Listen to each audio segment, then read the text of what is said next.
Estamos de volta e o nosso assunto agora é a final do Campeonato Alagoano. CSA e CRB entram em campo no próximo domingo para participar de mais um capítulo da história do nosso futebol.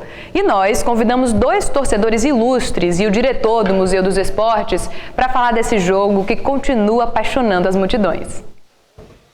Esse é o Estádio Rei Pelé na contagem regressiva para esse Estádio Rei Pelé.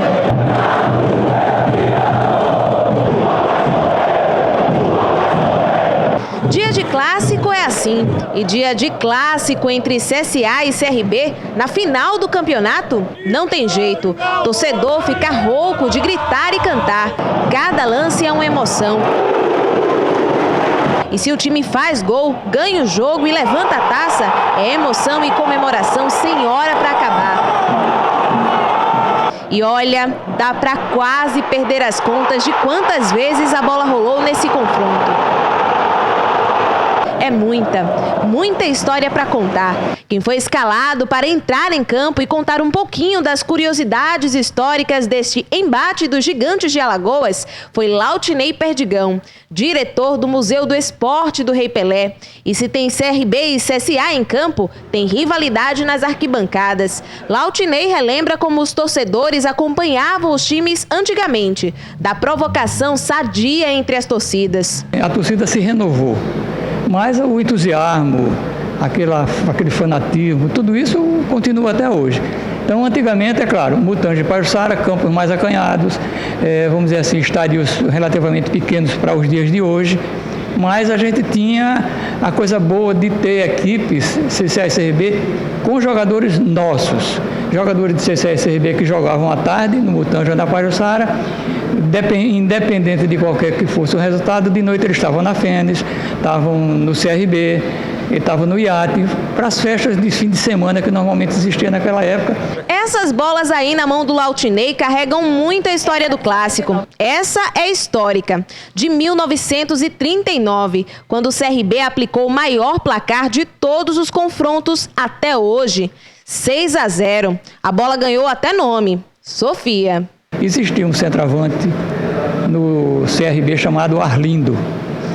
E o Arlindo morava na concentração do CRB no estádio e ele criava uma cabra, que cabra no jogo do bicho é 6. Ele contava que o número 1 era esse, o número 2 era não sei o que. Quando chegava no 6, aí ele falava, e o 6 é a minha Sofia. Quer dizer, relacionando o jogo dos 6-0 com relação à cabra que ele tomava conta. E olha, história de time e de clássico não se faz apenas dentro de campo, não.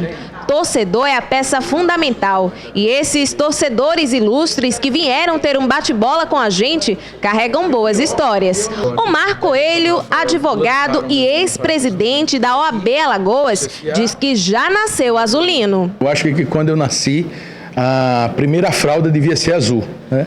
Então, esse sentimento que a gente nasce com o CSA vem dos pais, né? Meu pai disse que chegou a jogar aqui no segundo time do CSA, né? Trazido pelo doutor Alfredo Ramiro Bastos, que era técnico do CSA, que era um médico.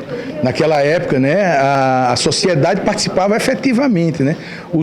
As pessoas jogavam porque era o amadorismo, não tinha o profissionalismo. Então, isso vai fazendo com que a gente vá se apaixonando.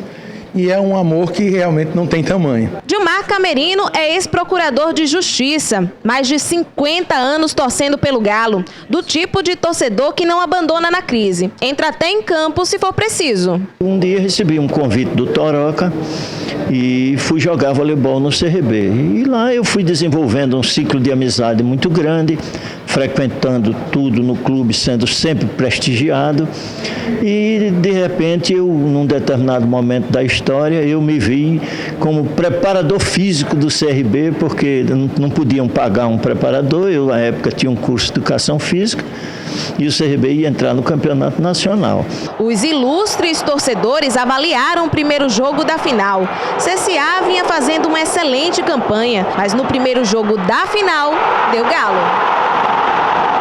Seria muito desleal com o Regatas, os regatianos, não deixar ele ter uma alegriazinha, né? A alegria que teve foi no domingo passado e essa agora vai ser uma lapada, como a gente tem dito, porque o CSA tem um time muito superior ao CRB. O próprio jogo mostrou isso. O CSA dominou, perdeu gols e mais gols e o CRB, com competência, foi lá 2 vezes e marcou. Provocações à parte, os regatianos curtiram a vitória. Foi uma grande emoção, né? Até porque o começo do jogo não foi legal para o CRB. O CSA fez muita pressão, estava muito bem armado, mas o CRB conseguiu neutralizar aquele ponto forte do time do CSA e ao depois já conseguiu um gol, depois conseguiu o segundo e eu achei que esse segundo gol foi praticamente o que deu a oportunidade do CRB ser bicampeão.